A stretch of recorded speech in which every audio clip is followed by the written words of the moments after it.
Actually, a lot of stuff is at an experimental stage, but we do have the management with us right now.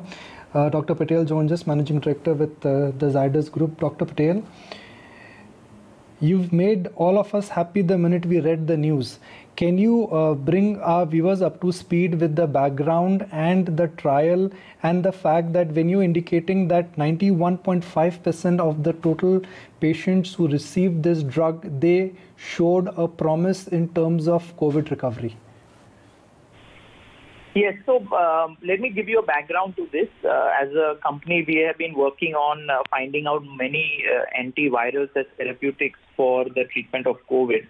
And especially in this new wave of COVID, we know that the viral infections and the viral amplification is very significantly high.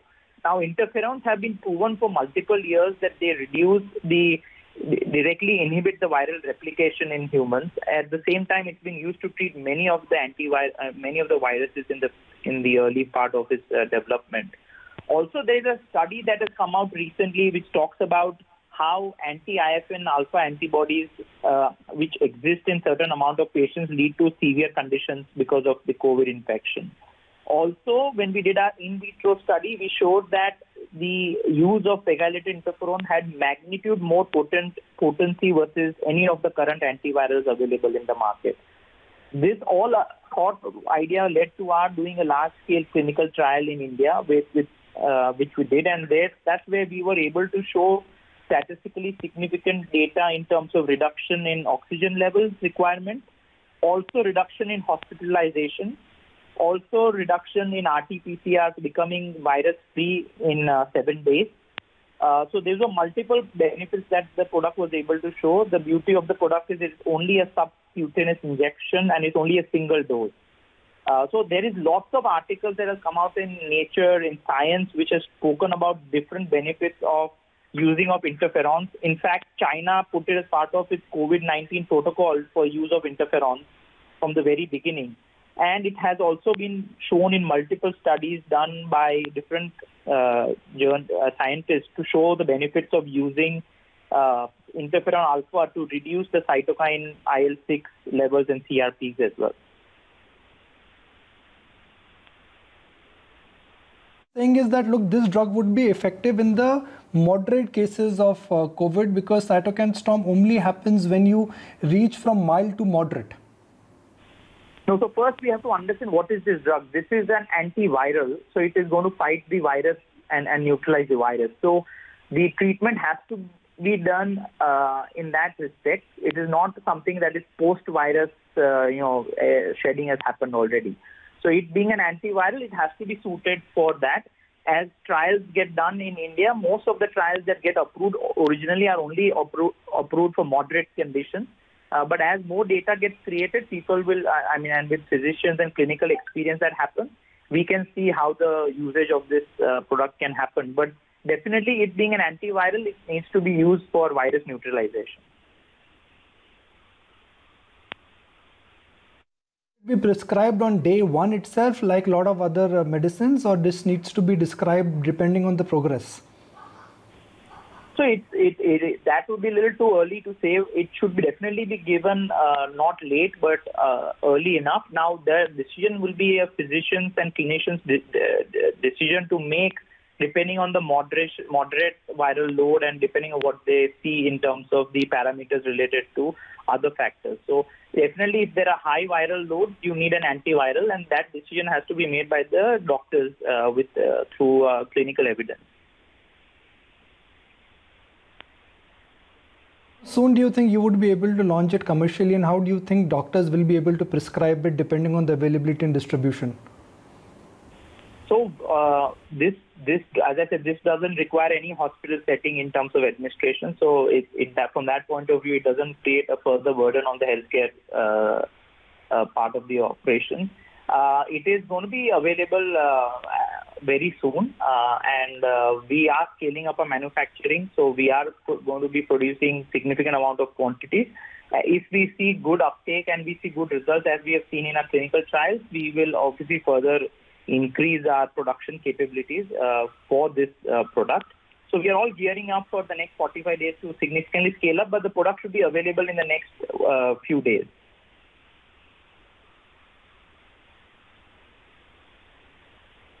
Do you tell me in the first tranche, given that you just said that the product is going to be available in the next few days itself, what is the current capacity that you'll be able to release in the first tranche in the market? So it is interferons are these are biological products, and obviously they are pegylated and they are in lyophilized formulation. So I think initially we are going to produce about 50,000 doses, which means equivalent to 50,000 patients who can get treated on it. And then we should be able to scale it up to at least 4 to 5 times more in the next 45 days. I'm intrigued to know whether it's a capsule, it's an injection, just for the layman out there. So subcutaneous injection. So it's like any other injection, any painkiller injection or any other injection that one would take in the arm.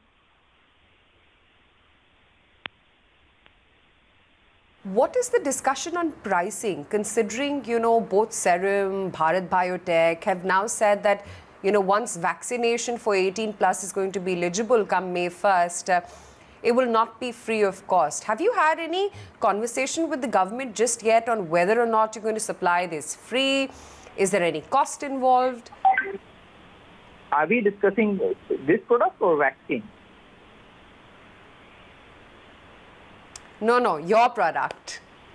So this is not a vaccine, this is a therapeutic. So, obviously there is nothing to do with vaccine when it comes to this. I know that. It will definitely be produced and made affordable. We have launched remdesivir also at one of our most low prices to make sure the drug is accessible to the needy.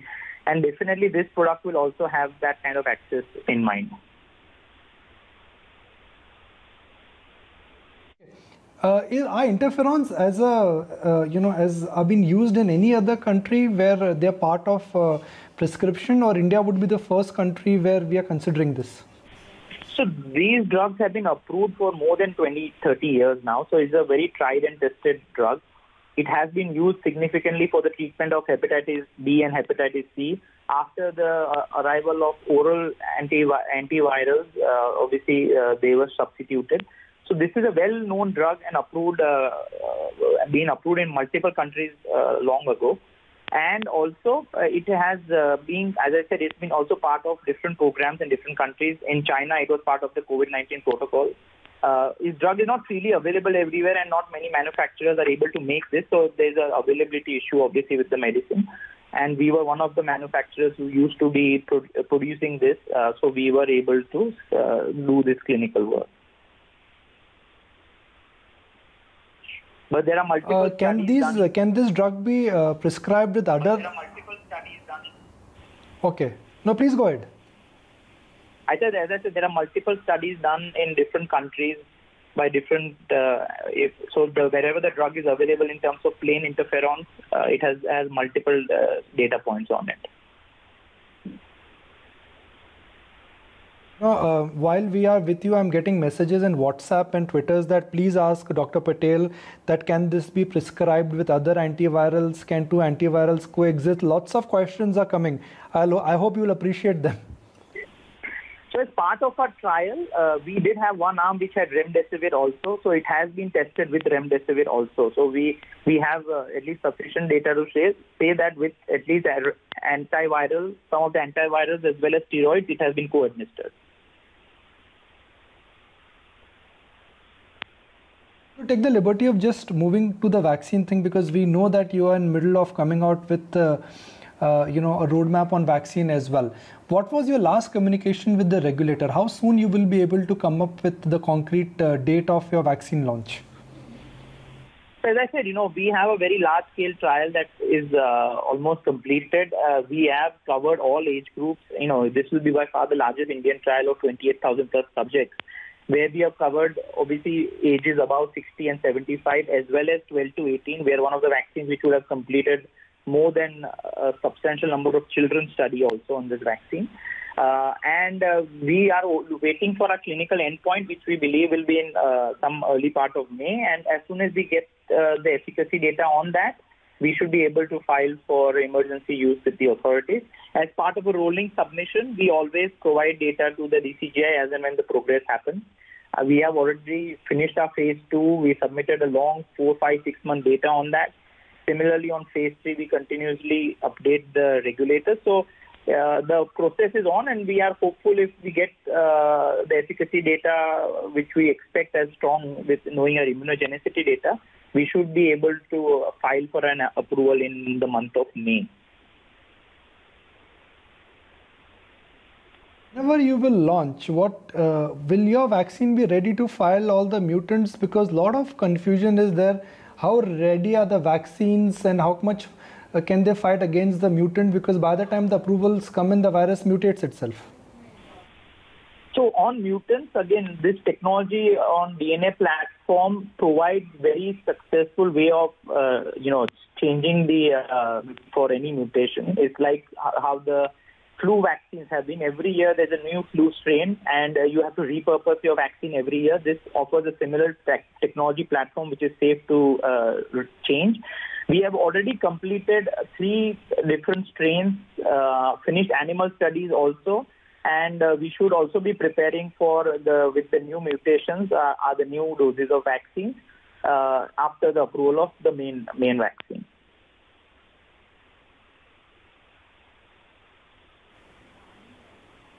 Flooded with questions for you. So A, how much is per dose going to cost? And then I'm going to ask my second question as well.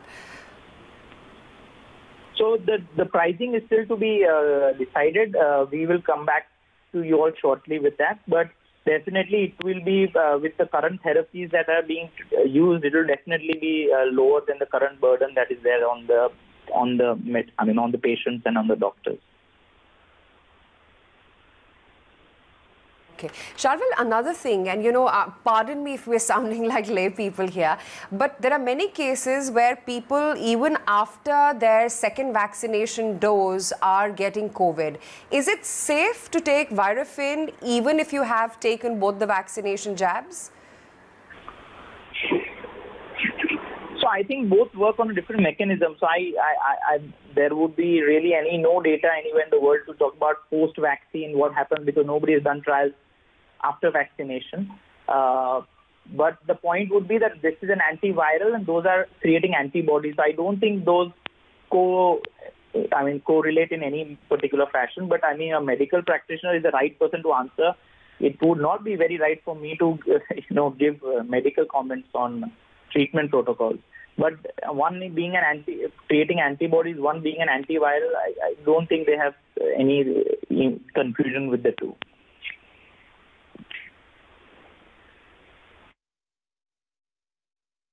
Right. Okay, just last question. I know we've extended our appointment with you. I understand that the vaccine, when you would be coming out with, that in a sense would also be appropriate for, or children will also be eligible. I read it somewhere, but since you are there with us, can you confirm it to us? Yeah, so as part of our cohort study, we have included 12 to 18 years of age group of children. The good thing about this vaccine is that it's a needle-free device. So we don't, generally all vaccines are injected through a needle and it's an intramuscular injection. This is an intradermal, so it's really a small incision into the upper skin of the human skin. And so it's a pain-free device and a pain-free administration, which I think will bode very well for everyone, but specifically for children as well. It's a needle-free device.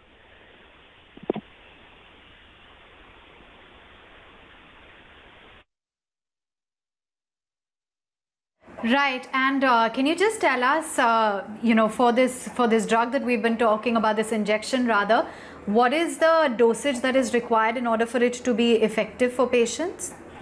So the clinical study setting is only a single dose, and that's it.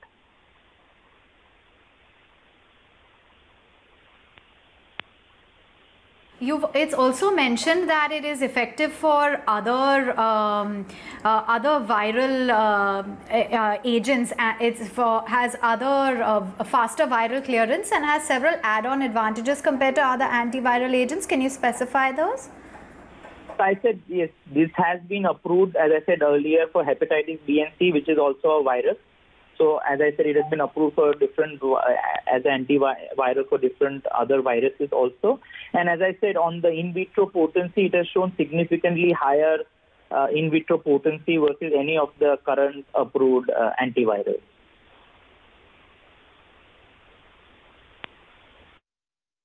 All right, Dr. Patel, appreciate your time. I really hope that this is a breakthrough which all of us have been looking out for. Thank you, and stay safe. And my compliments on the kind of good work which you are doing, both in terms of breakthrough and also using your complete experimental and your